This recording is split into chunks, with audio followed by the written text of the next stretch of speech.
یہ مسجد منارتین کے پاس یہ پرانا مکان ہے جہاں پر واقعہ کربلا کے بعد حضرت فاطمہ بنت حسین رضی اللہ تعالی عنہا اس جگہ پر رہائش پذیر ہوئی تھی۔ یہ ان کا پرانا مکان ہے اور یہ بھی ممکن ہے کہ اسی زمانے کا ہو یا بعد میں اس کی کچھ ترمیم کر دی گئی ہو۔ بہرحال اس سے اہل بیت کرام کی سادگی اور دنیا سے بے رغبتی کا اظہار ہو رہا ہے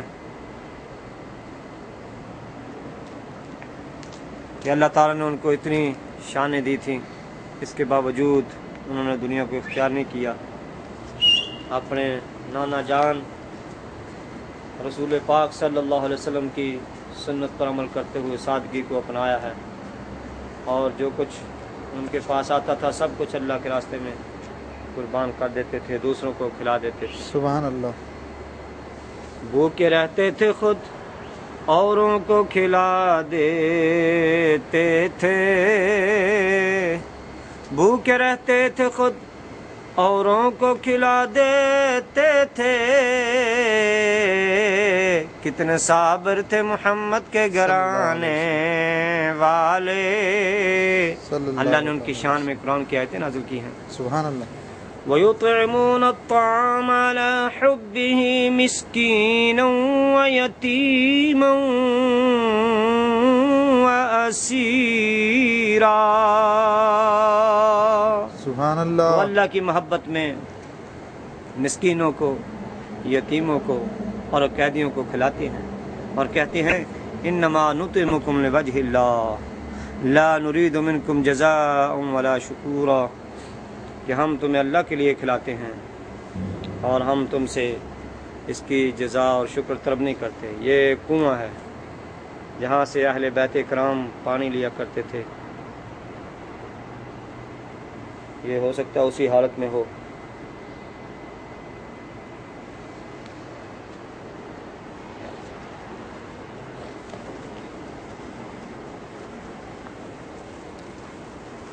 باغ جنت کے ہیں بہر مدح خانے اہل بیت، تم کو مجدہ نار کا اے دشمنان اہل بیت۔ خدائے پاک کرتا ہے ان کی پاکی کا بیان، آیا اے تطہیر سے ظاہر ہے شان اہل بیت۔ بے اجازت جن کے گھر جبریل بھی آتے نہیں، بے اجازت جن کے گھر جبریل بھی آتے نہیں، قدر والے جانتے ہیں قدر و شان اہل بیت۔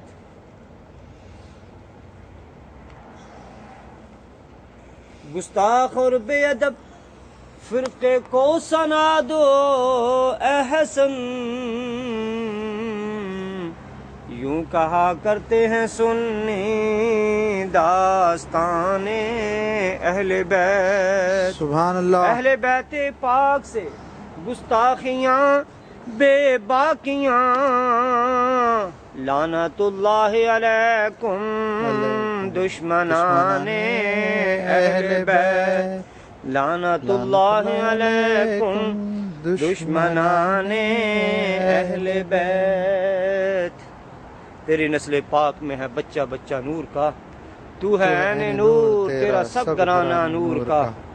ہم اہل سنت والجماعت صرف 12 اماموں کو نہیں کہ صرف حضور کی اولاد میں سے صرف 12 ہی پاک ہوئے یا 5 تن پاک نہیں، ہمارا تو عقیدہ یہ ہے کہ حضور صلی اللہ علیہ وسلم کی ساری نسل پاک ہے، سبحان اللہ۔ اور حضور کے آل کا ہر بچہ ہمارا امام ہے۔ سبحان اللہ۔ اور یہ کیا حضور صلی اللہ علیہ وسلم نے اپنے صحابہ کو پاک کیا، اپنے اہل بیت کرام کو پاک کیا بلکہ اپنی تمام امت کو حضور کی تو صفت ہی قرآن میں یہ ہے کہ وہ پاک کرنے والے ہیں، ظاہر و سبحان باطن کو چمکا دیتے ہیں۔ سبحان اللہ۔ چمک تجھ سے پاتے ہیں سب پانے والے، میرا دل بھی چمکا دے چمکانے والے۔ یہ پرانا کنواں جس سے اہل بیت کرام پانی لیتے ہوں گے، ان کے مقدر اور ان کی شان پر قربان جائیں۔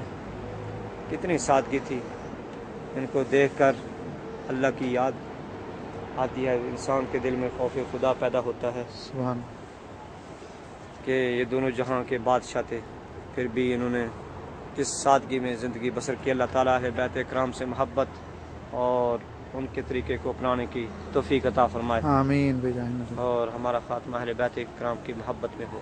آمین۔ شیخ سعدی رحمۃ اللہ علیہ فرماتے ہیں، خدایا بحق بنی فاطمہ کہ برقول ایمان کنی خاتمہ۔ الہی میں تمہیں آل رسول کا واسطہ دیتا ہوں، ہمارا خاتمہ ایمان پر کر دینا۔ آمین بجاہ نبی۔ گردا و تمرد کنی ور قبول، منو دست و دامان آل رسول۔ الہی تو میری دعا قبول کر لے یا رد کر لے، میں آل رسول کا دامن کبھی نہیں چھوڑوں گا۔